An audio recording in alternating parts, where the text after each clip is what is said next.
पूरे सीटीपी का यह एक क्विक रिवीजन है जो कि सीटेट एग्ज़ाम के लिए काफ़ी हेल्पफुल होगा। तो आइए इसको देखते हैं और इसका एक अच्छा सा नोट्स बना लेते हैं, ठीक है ना। तो सबसे पहले यहाँ पर जो आपका पॉइंट है वह है आपका विकास की अवस्थाएं एवं आयाम, ठीक है ना। तो विकास की अवस्थाएं एवं जो यहाँ पे आयाम है उसको समझते हैं। और यहाँ पर जो पहला आपका है वह है आपका शैशवावस्था। क्या है?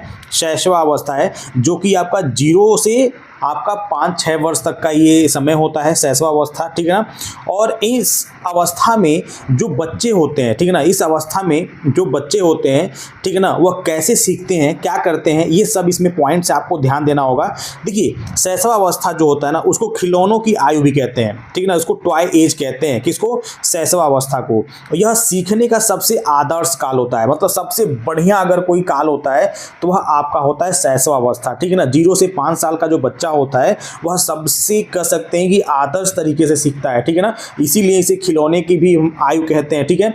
बच्चा अनुकरण यानी नकल के द्वारा, इंद्रियों के द्वारा क्या करता है? सीखता है, ठीक है ना। इस अवस्था में जो बच्चा होता है वह इंद्रियों के द्वारा और अनुकरण करके यानी नकल करके क्या करता है? सीखता है।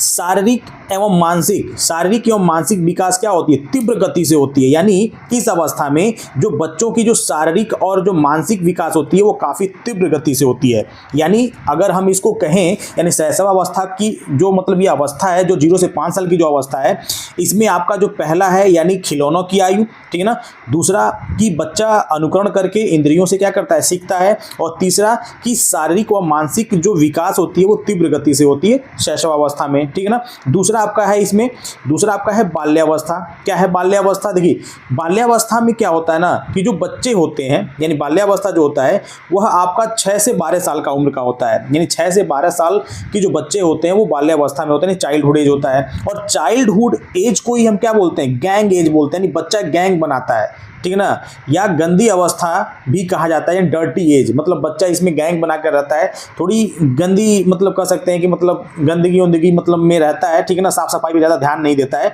इसलिए इसको गंदी एज भी कहते हैं, ठीक है ना। और इस अवस्था में सामाजिकरण की क्या होती है? शुरुआत होती है। यानी सामाजिकरण की जो शुरुआत होती है इसी एज में होती है। सामाजिकरण की क्या होती है? शुरुआत होती है। तार्किक चिंतन यानी लॉजिकल थिंकिंग करना बच्चा क्या करता है? शुरू करता है। यानी बच्चे के अंदर लॉजिकल थिंकिंग जो होती है वह 6 से 12 वर्ष की अवस्था में आती है, बाल्यावस्था की अवस्था में आती है, ठीक है ना। नेक्स्ट है, इसमें कह रहा है कि इसे हम मूर्त संक्रियात्मक अवस्था के समकालीन माना जाता है। यानी बाल्यावस्था को मूर्त संक्रियात्मक अवस्था के क्या किया जाता है? समान माना जाता है। वहीं पर जो दूसरा आपका है वो है किशोरावस्था, जिसको बोलते हैं एडोलसेंस। ये जो अवस्था होती है यह 12 से 18 वर्ष की होती है। यानी 12 से 18 वर्ष की आयु के जो बच्चे होते हैं वो आपके किशोरावस्था यानी एडोलसेंस में आपके आते हैं। और इसमें कह रहा है कि यहाँ पे जो स्टैनली हॉल है, यानी स्टैनली हॉल है, ये कहते हैं कि यह जो आयु है ना, यानी किशोरावस्था जो है वह अत्यधिक तनाव, तूफान और संघर्ष की अवस्था होती है। तो इससे क्वेश्चन काफ़ी बने हैं, पिछले कई एग्जाम में क्वेश्चन बने हैं कि तनाव का एज, तूफान और संघर्ष की जो अवस्था होती है वो कौन सी अवस्था है? तो यह अवस्था आपका किशोरावस्था है। और इसे कहा किसने है? तो इसे कहा है स्टैनली हॉल ने कहा है, ठीक है ना। और किशोरावस्था में, ठीक है ना, किशोरावस्था में अमूर्त चिंतन, ठीक है ना, जिसको अब्स्ट्रैक्ट थिंकिंग कहते हैं, पहचान का संकट, ठीक है ना, और वीर पूजा की भावना, ये सब किशोरावस्था में ही क्या होती है? जन्म लेती हैं, ठीक है ना। चलिए नेक्स्ट तब बढ़ते हैं। नेक्स्ट क्या है आपके इंपॉर्टेंट इसमें? देखिए, अब कह रहा है कि विकास के जो आयाम है वो कौन कौन से हैं, ठीक है ना। तो विकास के आयाम में अगर हम बात करेंगे तो यहाँ पर विकास के आयाम में जो पहला है वो है आपका क्या है? आपका शारीरिक विकास। यानी ये जो शारीरिक विकास वाला जो है ना, शारीरिक विकास, ठीक है ना, यह विकास के आयाम में आपका मतलब है। तो शारीरिक जो विकास है यानी इसमें कह रहा है कि शरीर के अंगों का बढ़ना और गत्यात्मक कौशल यानी मोटर स्किल यानी लिखना, दौड़ना, यह सब आपके शारीरिक विकास में सम्मिलित हैं। वहीं पर विकास के आयाम में जो दूसरा है आपका वह है आपका संज्ञानात्मक विकास। तो संज्ञानात्मक विकास में आपका बुद्धि, सोचना, समझना, समस्या समाधान और याद रखने की क्षमता, यह सब सम्मिलित है। वहीं पर आपका विकास के आयाम का जो तीसरा है वह आपका है संवेगात्मक विकास। इस संवेगात्मक विकास में आपका संवेगों मतलब संवेग किस तरह का, यानी इमोशंस की बात करें, यानी क्रोध, भय, प्रेम पर नियंत्रण और अभिव्यक्ति, यह सभी चीज़ें आपके सम्मिलित होती हैं संवेगात्मक विकास में, ठीक है ना।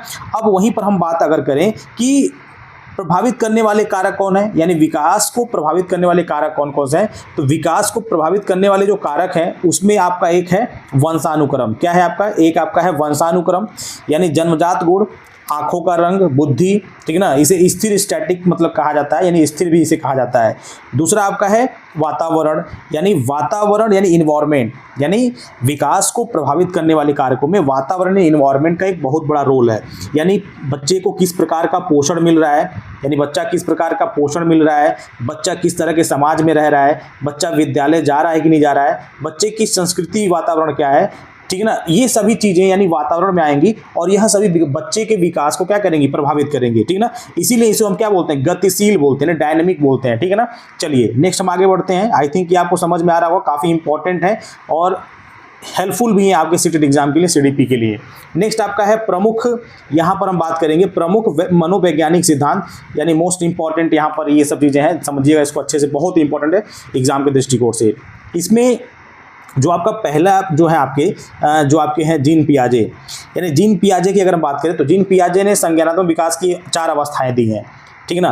पहली अवस्था देखिए जीन पियाजे के जो संज्ञानात्मक विकास की जो अवस्था है उसमें पहली जो अवस्था है यानी 2 वर्ष, यानी पहली अवस्था जो है 2 वर्ष, यानी जिसको बोलते हैं संवेगी गामक अवस्था, यानी संवेगी गामक अवस्था जो यानी सेंसरी मोटर वाला जो अवस्था है, इसमें कह रहे हैं कि इंद्रियों और क्रियाओं द्वारा सीखना, यानी ऑब्जेक्टिव यहाँ पे पैरामेंस यानी है वस्तु अस्थायित्व, यानी 9 से 10 माह का जो बच्चा होता है, ठीक है ना, ये सारी चीज़ें इसमें सीखता है। बाकी 2 से 7 वर्ष की जो अवस्था होती है जिसको बोलते हैं पूर्व संक्रियात्मक अवस्था, ठीक है ना, प्री ऑपरेशनल ये जो एज है, इस अवस्था को मतलब कह सकते हैं कि जीववाद, ठीक है ना, और कह सकते हैं कि और ये पलटावी गुण, मतलब इसमें पलटावी गुण का अभाव मतलब देखने को मिलता है।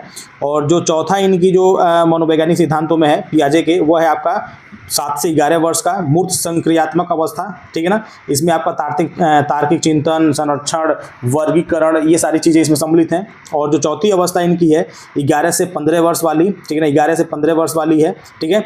इसमें आपका है औपचारिक अमूर्त संक्रियात्मक अवस्था, ठीक है, अमूर्त चिंतन इसमें है, ठीक है ना, और इसमें वैज्ञानिक सोच भी इसमें सम्मिलित है, ठीक है ना। तो आई थिंक इसका स्क्रीनशॉट लेकर के आप एक बार क्या करेंगे? नोट जरूर कर लेंगे, ठीक है ना। चलिए आगे बढ़ते हैं। आगे क्या है आपका? आगे जो इसमें इंपॉर्टेंट है लेह वाइगोस्की, यानी लेह वाइगोस्की जो है ना, उन्होंने सिद्धांत दिया है सामाजिक सांस्कृतिक सिद्धांत। तो सामाजिक सांस्कृतिक सिद्धांत, इसमें इनका जो है वो 3 प्रमुख सिद्धांत हैं। इसमें बच्चा समाज और संस्कृति के साथ अंतःक्रिया करके सीखता है। लेह वाइगोस्की कहते हैं कि जो बच्चा है वह संस्कृति और समाज और संस्कृति के साथ अंतःक्रिया करके सीखता है। और इसके 3 प्रमुख स्तंभ हैं। पहला जो स्तंभ है किनके अनुसार? लेह वाइगोस्की के अनुसार वह आपका क्या है? पहला जो है वो आपका है जेडपीडी। जेडपीडी का मतलब होता है समीपस्थ विकास का क्षेत्र, यानी बच्चा जो खुद कर सकता है और जो किसी की मदद से कर सकता है उसके बीच का दायरा, यानी जेडपीडी जो है ना, जेडपीडी को समझिएगा अच्छे से एक बार फिर से, यानी जेडपीडी समीपस्थ विकास का जो क्षेत्र है उसमें बच्चा जो खुद से कर सकता है और जो किसी की मदद से कर सकता है, यानी खुद से कर सकता है और किसी की मदद से कर सकता है, उन दोनों के बीच का जो दायरा होता है उसको बचाता है, ये क्या करता है? बताता है कौन? आपका जेडपीडी जो है वो बताता है, ठीक है ना। और नेक्स्ट वहीं पर है आपका दूसरा जो है आपका मचान या पाड़, ये जो इसको फोल्डिंग जिसको बोलते हैं इंग्लिश में, ये इसमें क्या है ना, सीखने के दौरान दी जाने वाली अस्थायी मदद, टेम्परेरी हेल्प, मतलब जो बच्चे को मिलती है उसी को बोलते हैं मचान। क्या बोलते हैं? मचान बोलते हैं, ठीक है ना। और नेक्स्ट आपका है MKO। MKO यानी मोर नॉलेज अदर, यानी यहाँ पे मोर नॉलेजेबल अदर, यानी यहाँ पे कह रहा है कि वह व्यक्ति जो सीखने वाले से ज़्यादा जानता हो, ठीक है ना। जैसे माता पिता, जैसे बच्चा सीख रहा है, बच्चा सीखने वाला है और माता पिता पहले से सीख चुके हैं, यानी सीखने वाले से ज़्यादा जानता हो वह व्यक्ति, ठीक है ना, वो आपके आते हैं MKO में, ठीक है ना। चलिए अब नेक्स्ट इसी में आपके हैं यहाँ पर आपके कोहलबर्ग की अगर बात करें, लॉरेंस कोहलबर्ग की अगर हम बात करेंगे यहाँ पे, तो इन्होंने दिया था नैतिक विकास यानी हिंज की दुविधा। इसमें भी इन्होंने भी 3 चीज़ों पे बात की है। पहला उन्होंने बात किया है पूर्व पारंपरिक स्तर, जिसमें दंड और आज्ञाकारिता, साधन सापेक्ष जैसे को तैसा वाला उन्होंने बोला है। और दूसरा जो इनका है पारंपरिक स्तर, जिसमें अच्छा लड़का अच्छी लड़की, कानून और व्यवस्था बनाए रखने की बात उन्होंने की है। और जो तीसरा इसका उनका है कोहलबर्ग का, वह है उत्तर पारंपरिक स्तर, जिसमें सामाजिक अनुबंधन, सार्वभौमिक नैतिक सिद्धांत, अंतरात्मा की आवाज़, ये सभी चीज़ें इसमें क्या हुई हैं, सम्मिलित हैं, ठीक है ना। चलिए नेक्स्ट देखिए, नेक्स्ट आपका क्या है, नेक्स्ट है आपका अधिगम। अधिगम अधिगम सीखने का जो यहाँ पर दिया हुआ है, क्या है, अधिगम सीखने के सिद्धांत। चलिए अधिगम के सिद्धांत यानी सीखने के सिद्धांत की हम बात करेंगे यहाँ पे। तो यहाँ पर जो पहला आपका जो दिया हुआ है यानी थॉर्नडाइक का, यानी थॉर्नडाइक प्रयास और त्रुटि का सिद्धांत।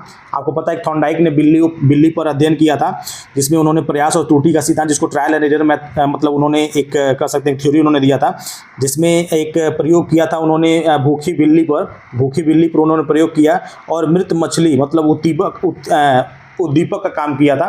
कहीं कहीं किताबों में दूध को दिखाया था, मछली के जहाँ पे दूध दिखाया जाता है, ठीक है ना।